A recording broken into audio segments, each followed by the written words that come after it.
خداوند یسوع المسیح ہمارے منجی یشوع ہمشیاہ کے عظیم اور جلیل اور قدوس نام میں آپ سب کی سلامتی ہو۔ نبیوں کی کہانی بائبل سٹڈی پروگرام کے ساتھ ہارون خان آپ کی خدمت میں حاضر ہے، اور ہم خداوند کے زندہ پاک کلام میں سے، بائبل مقدس میں سے ریویلیشن کی کتاب کو سیکھ رہے ہیں، مکاشفہ کی کتاب سے برکت پا رہے ہیں۔ مکاشفہ کا دوسرا باب، اور اس حوالے سے آج 10واں پروگرام ہے، second chapter of revelation and 10th programme about the second chapter. خداوند کی شکر گزاری کرتے ہیں آپ سبوں کے لیے، خداوند کے کلام کی برکات کو، آسمان سے آسمان کی اچھی اور زمین سے زمین کی اچھی برکات کو مانگتے ہیں۔ آپ جو کلام میں بڑھ رہے ہیں، آپ جو کلام مقدس کو کانوں سے بھی سن رہے ہیں اور دل سے بھی مان رہے ہیں، اور آپ جو اس کے آئین اور احکام کو، اس کے بیٹے کو، اس کی باتوں کو عزت سے، احترام سے اپنی زندگی میں، اپنے گھرانے کی زندگی میں جگہ دیتے ہیں، خداوند آپ کو اپنے دہنے ہاتھ سے سنبھال کے رکھیں۔ عزیزو، ہم ان خطوط کا جائزہ لے رہے ہیں، ان لیٹرز کو سیکھ رہے ہیں جو خداوند نے ان تمام کلیسیاؤں کو لکھے جن میں ایماندار رہتے تھے، اور افسس اور سمرنا کی کلیسیا کے خطوط کو ہم تفصیل سے سیکھ چکے ہیں۔ پرگمن کی کلیسیا کے حوالے سے بھی 2 پروگرامز ہم کر چکے ہیں، اور ہم نے خاص طور پر شیطان کی تخت گاہ کے حوالے سے اور خداوند کے نام پر قائم رہنے کے حوالے سے گزشتہ 2 پروگرامز میں غور کیا۔ جس بات پر آج میں آپ کا دھیان لگانا چاہتا ہوں، آپ سے فوکس اور اٹینشن چاہتا ہوں، وہ 2 دھاری تیز تلوار کے حوالے سے ہے، اور ہم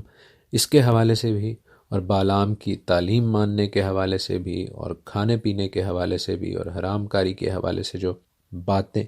اس کلیسیا کو، پرگمن کی کلیسیا کے ایمانداروں کو لکھی گئی ہیں، انہیں سیکھنے کی، خداوند کے پاک کلام میں سے، خداوند کی پاک روح کی ہدایت سے جاننے کی کوشش کریں گے۔ یہ 2 دھاری تیز تلوار، جس کے حوالے سے کچھ پروگرامز پہلے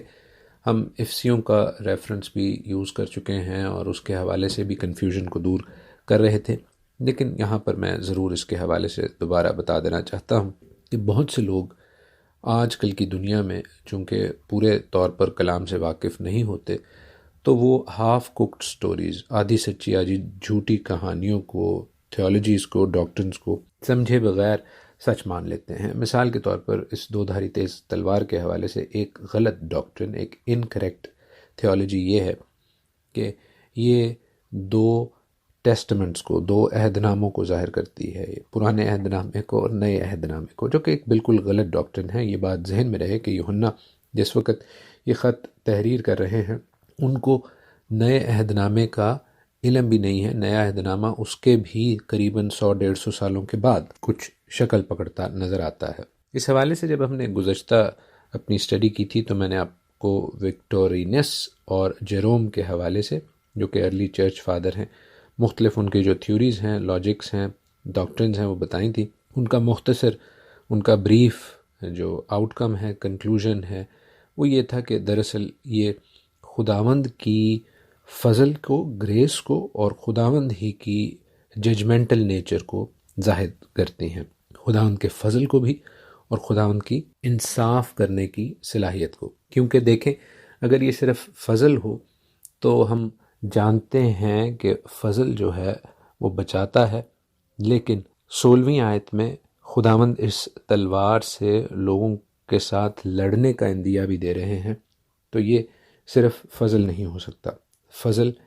از این اپرچونٹی، گریس ایک موقع ہے کہ آپ خداوند کے کلام کو، اس کی دی گئی باتوں کو قبول کر لیں، اس کے بیٹے کو قبول کر لیں، اور اگر ایسا نہیں ہوگا تو پھر خداوند ججمنٹ کریں گے، خدا ججمنٹ کریں گے۔ عزیزو، ہم نے 12ویں اور 13ویں آیت کو، 12th and 13th ورس کو، جو سیکنڈ چیپٹر کی ہے، اس کو سیکھ لیا ہے، اور 14th ورس آنورڈز، دوسرے باب کی 14ویں آیت میں، جس میں خداوند کچھ شکایات کا ذکر کر رہے ہیں پرگمن کی کلیسیا کے ایمانداروں سے، ان کے بارے میں ہم سیکھتے ہیں۔ کیونکہ لکھا ہے کہ تیرے ہاں بعض لوگ بالام کی تعلیم ماننے والے ہیں، جس نے بلک کو بنی اسرائیل کے سامنے ٹھوکر کھلانے والی چیز رکھنے کی تعلیم دی، یعنی یہ کہ وہ بتوں کی قربانیاں کھائیں اور حرام کاری کریں۔ اب بالام کون تھا؟ عزیزو، بالام وہ نبی تھا، وہ سود سیر تھا، جو کہ خداوند کے لوگوں سے بھی اور دنیا کے عام لوگوں سے بھی اپنی روحانیت کا معاوضہ لیا کرتا تھا۔ جیسے آج کل کے دور میں ہم پیر بابے دیکھتے ہیں، جو کہ گڈ اینڈ بیڈ سورس کے ساتھ لنکڈ ہوتے ہیں، اچھے اور برے روحانی تعلقات ان کے ہوتے ہیں، اور وہ ان تعلقات کی بنا پر عام جنتا کو، عام پبلک کو اپنی کمائی کا ذریعہ بناتے ہیں۔ بلک مواب کا بادشاہ تھا، اور اس کے حوالے سے ہم گنتی کی کتاب میں پڑھتے ہیں، نمبرز کی بک میں پڑھتے ہیں، جو کہ بائبل مقدس میں چوتھی کتاب ہے۔ اور عزیزو، بلک اسرائیل کے ٹریول کرنے سے، اس کے ملک کے پاس آنے سے گھبرا جاتا ہے۔ اگرچہ اسرائیل نے ان کو کچھ نہیں کہا تھا، تو بھی بلک اس نبی نما شخص کو، بالام کو، اجرت پر بلاتا ہے، اور اس کے بلانے کے حوالے سے بھی بڑی انٹرسٹنگ، بڑی دلچسپ کہانی اور واقعہ ہے، حقیقت ہے انفیکٹ۔ تاہم ہم اس ڈیٹیل میں نہیں جائیں گے۔ آپ اس کو پڑھنا چاہیں تو گنتی کی کتاب میں، نمبرز کی بک میں چیپٹر 20 آنورڈز آپ پڑھ سکتے ہیں، 22ویں باب میں خاص ذکر ہے۔ اور بالام جب بلک کے کہنے پر اسرائیل کو لعنت کرنا چاہتا ہے، ان کو کونڈیم کرنا چاہتا ہے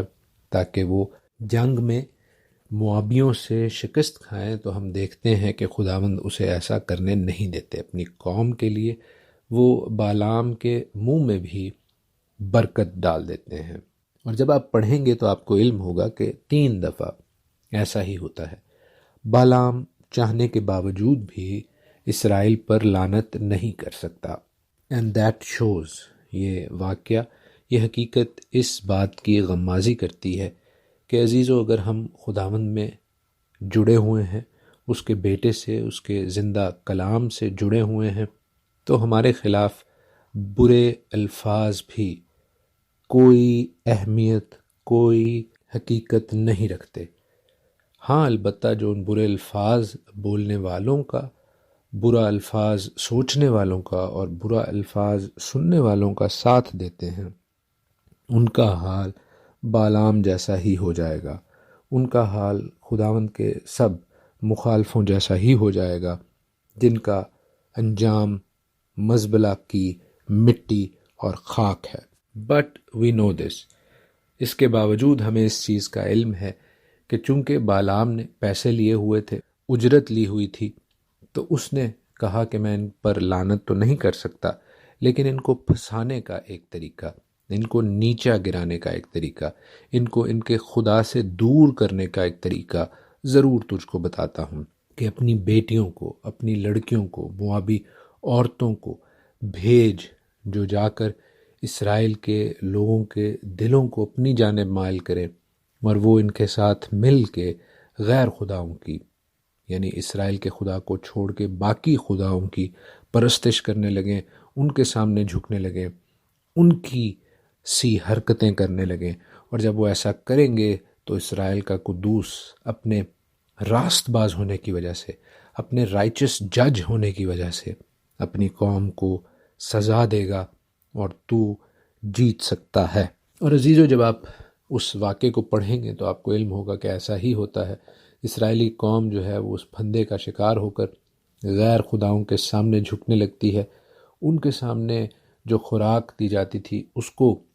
کھانے لگتی ہے، اور یہ بات اسرائیل کے اگینسٹ ایک سن کاؤنٹ ہوتا ہے۔ اسرائیل اس گناہ میں گر کر خداوند سے تنبیہ پاتے ہیں، اور بالام کا یہ گھٹیا منصوبہ اسرائیل کو نقصان پہنچانے کا ذریعہ بنتا ہے۔ پیشتر اس کے کہ اس سے آگے ہم بات کریں، ہمیں اپنے حوالے سے یہاں پر کیا سیکھنے کی ضرورت ہے۔ عزیزو، سب سے پہلے تو یہ کہ بے شک برے الفاظ، بری سوچیں ہمارا کچھ نہیں بگاڑ سکتے،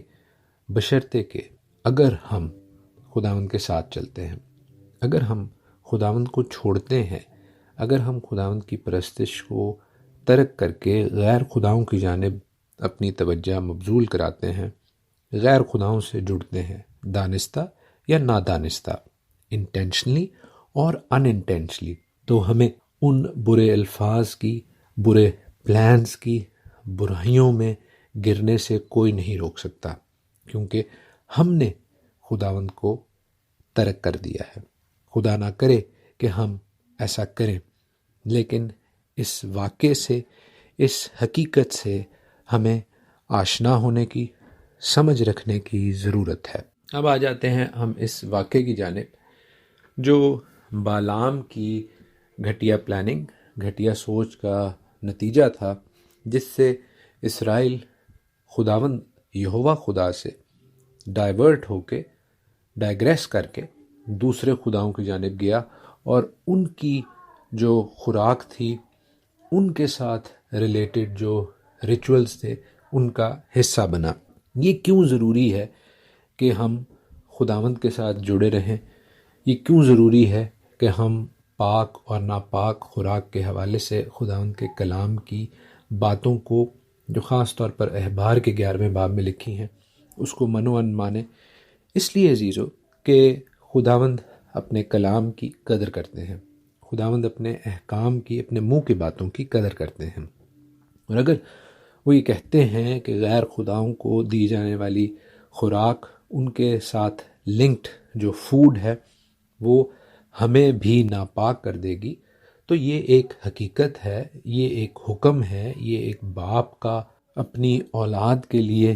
ایک سٹیٹمنٹ آف لو ہے، پیار بھری نصیحت ہے۔ ہمیں اسے قبول کرنے کی ضرورت ہے، بجائے یہ کہ ہم اس کے حوالے سے حجت کریں۔ سیکھنا اچھی بات ہے، لیکن بے جا حجت کرنا، ان نیسیسری آرگیومنٹ کرنا، دراصل خدا کو غصہ دلانے کے مترادف ہے۔ اور کیا یہ بات صرف پرانے عہد نامے تک یا اس وقت تک کے لوگوں تک محدود تھی؟ نہیں، ہرگز نہیں۔ ہم خداوند کے کلام میں سے پڑھتے ہیں، جب اعمال کی کتاب میں، رسولوں کے اعمال، ایکٹس آف اپوسلز، جب غیر قوم والے جینٹائلز ایمانداروں کی جماعت کا حصہ بن رہے تھے، تو خاص طور پر ان کو یہ کہا گیا کہ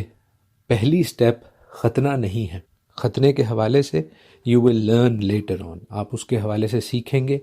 اور اپنے اس سفر میں جب خداوند آپ کو توفیق دے گا، آپ ضرور اس جگہ تک پہنچیں گے۔ تاہم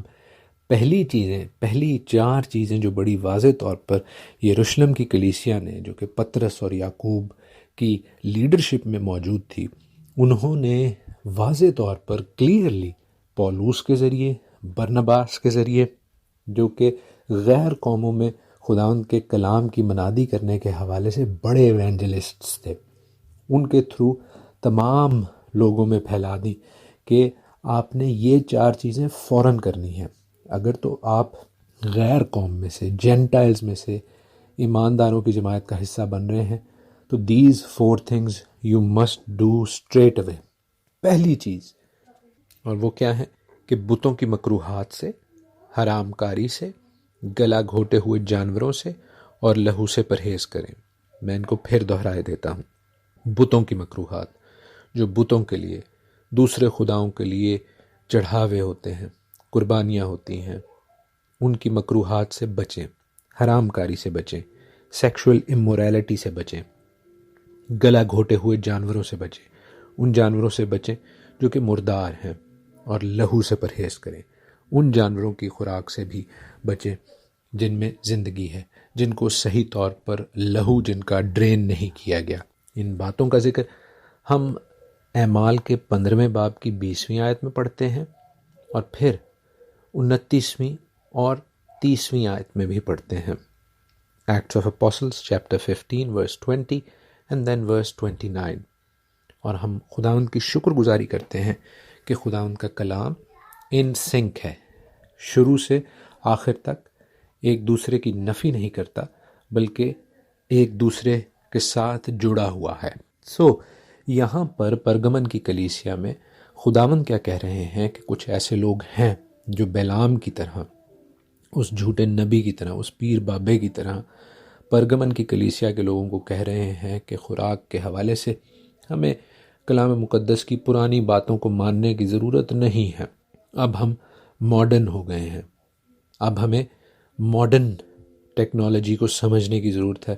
اور ہم کچھ بھی کھا سکتے ہیں، اور کوئی بھی سیکشولی امورل کام، یعنی اخلاقی طور پر اور جنسی طور پر بے راہ روی جو ہے، غلط کام جو ہے، ان کو ہمیں ایکسیپٹ کرنے کی ضرورت ہے۔ نہیں عزیزو، ہرگز نہیں، نیور۔ بائبل اس کی اجازت نہیں دیتی، خداوند اس کی اجازت نہیں دیتے، اور ہمیں بائبل کی بات ماننی ہے، خداوند کی بات ماننی ہے، نہ کہ لوگوں کی، نہ کہ ماڈرن سوسائٹی کی، جو کہ بالام کی طرح ہمارے لیے پھندے ہیں اور پھندے بن رہے ہیں۔ بہت سے لوگ ان باتوں میں، ان گڑھوں میں گر چکے ہیں۔ ہمیں عزیزو کلام مقدس کی سیدھی، کلیئر، صاف باتوں کو ایز اٹ از منوان قبول کرنے کی ضرورت ہے، تاکہ ہم ان گڑھوں میں، ان پھندوں میں نہ گریں اور اپنے خدا سے، اس کے کلام سے دور نہ ہوں۔ وگرنہ وہ کہتا ہے کہ میں اپنے منہ کی 2 دھاری تیز تلوار سے ایسے لوگوں کے ساتھ لڑوں گا۔ عزیزو، آپ دنیا کے ساتھ تو شاید لڑ سکیں، لیکن خداوند کے ساتھ لڑنا کسی کے لیے بھی اچھی بات نہیں ہوگی۔ آئیں عزیزو، خداوند کے کلام کے ساتھ جڑیں، خداوند کے ساتھ جڑیں، اس کے آئین اور احکام کی، اس کی پیار بھری نصیحتوں کی قدر کریں اور ان سے منہ نہ موڑیں۔ خداوند آپ سب کو ہر قسم کے پھندے سے، ہر قسم کی ابلیس کی پلاننگ سے بچا کے رکھے۔ آمین۔